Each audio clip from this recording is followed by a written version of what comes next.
Assalamualaikum warahmatullahi wabarakatuh. Kembali lagi bersama saya di DM Channel. Apa kabar sobat sekalian? Semoga kita semua diberikan kesehatan dan kehidupan yang berkah oleh Allah Subhanahu wa taala. Amin ya Allah ya rabbal alamin. Di video kali ini kita akan membahas tentang sebuah area hutan yang sangat terkenal akan misteri dan mistisnya. Dan apakah cerita ini hanya cerita-cerita buatan? Simak kisah lengkapnya hanya di DM Channel.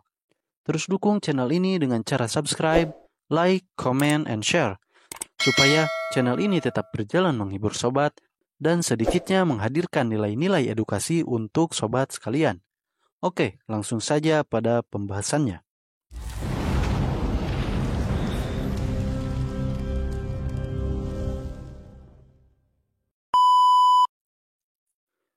Leuweung Sancang adalah nama sebuah hutan cagar alam yang berada di selatan Garut. Leuweung artinya hutan belantara, jadi Leuweung Sancang bisa diartikan hutan sancang. Terletak di Kecamatan Cibalong, Kabupaten Garut. Hal yang menarik mengenai Leuweung Sancang adalah terdapat cerita mitos tentang tempat terakhir Prabu Siliwangi sebelum beliau moksa atau menghilang dari dunia. Menurut cerita yang beredar di masyarakat umum, cerita ini bermula ketika pada zaman dahulu Prabu Siliwangi atau Sri Baduga Maharaja menjabat sebagai Raja Sunda yang berpusat di Pakuan, Pajajaran. Beliau menikah dengan Nyai Subang Larang atau Kubang Kencana Ningrum. Mereka kemudian dikaruniai 3 anak. Anak yang pertama adalah Nyai Lara Santang, yang kedua Pangeran Walang Sungsang, dan yang ketiga Raden Kian Santang. Ketiganya beragama Islam karena ibunya yakni Subang Larang adalah seseorang yang beragama Islam. Sementara Prabu Siliwangi menurut ahli sejarah masih menjadi misteri apakah beliau beragama Hindu, Buddha, Sunda Wiwitan, atau agama leluhur. Seiring berjalannya waktu, putra ketiga yakni Raden Kian Santang memperdalam ilmu keagamaannya. Konon, Raden Kian Santang sempat pergi ke Arab untuk berguru kepada Sayyidina Ali karamallahu wajhah. Sampai pada suatu ketika, Raden Kian Santang ingin mengajak ayahnya Prabu Siliwangi untuk masuk Islam. Namun Prabu Siliwangi menolaknya. Untuk menghindari pertumpahan darah antara ayah dan anak, Prabu Siliwangi dan pasukannya akhirnya pun melarikan diri, sementara Raden Kian Santang tetap mengejarnya. Hingga sampailah Prabu Siliwangi di daerah yang sekarang bernama Garut. Prabu Siliwangi terus berjalan bersama pasukannya ke arah selatan. Sampailah Prabu Siliwangi di sebuah hutan belantara, yaitu hutan Sancang.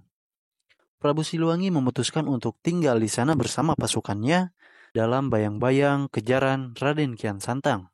Kemudian setelah beberapa saat beliau tinggal di area hutan itu, beliau pun memutuskan untuk berubah wujudnya menjadi seekor harimau atau maung di dalam bahasa Sunda, lalu menghilang ke alam gaib. Peristiwa menghilang ini disebut moksa atau menyatu atau menghilang dengan alam gaib. Begitupun dengan para pasukannya, ikut berubah wujud dan moksa di Leuweung Sancang. Menurut sebagian sumber, sebelum Prabu Siliwangi dan pasukannya menghilang, Prabu Siliwangi sempat menorehkan sebuah kalimat pada batang pohon yang berbunyi, "Kabua panggih, kabua moal, tapak lacak, incu kaula." Namun, benar atau tidaknya, kita kembalikan kepada Yang Maha Mengetahui.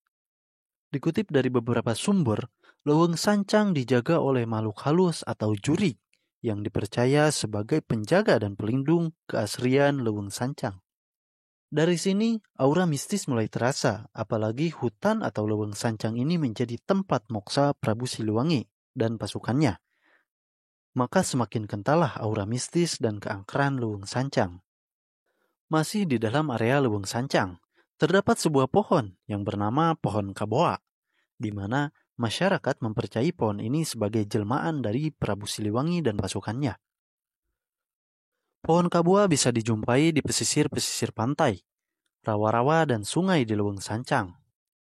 Konon katanya, pohon kaboa hanya tumbuh di Leuweung Sancang. tidak tumbuh di belahan dunia manapun di dunia ini. Pohon ini adalah pohon suci menurut tradisi masyarakat. Karena itu, tidak ada seorang pun yang berniat merusaknya. Akan tetapi, dari semua cerita-cerita di atas, menurut ahli sejarah yang bernama Warjita, cerita itu hanyalah cerita-cerita buatan. Cerita yang hanya dibuat dan dikarang oleh orang-orang Belanda yang saat itu menjajah Nusantara. Dengan tujuan, masyarakat enggan berkunjung dan mengeksplorasi daripada Leuweung Sancang itu.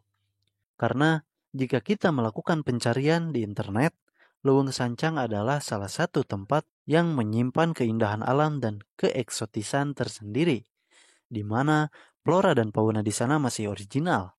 Jarang ada manusia yang menginjakan kaki di sana. Mungkin ada sesuatu yang Belanda inginkan di Leuweung Sancang tersebut.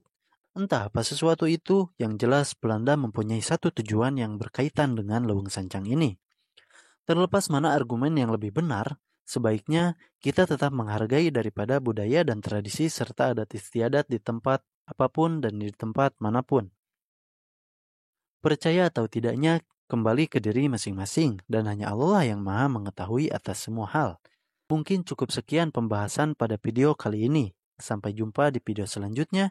Jangan lupa subscribe, like, comment, and share. Terima kasih. Wassalamualaikum warahmatullahi wabarakatuh.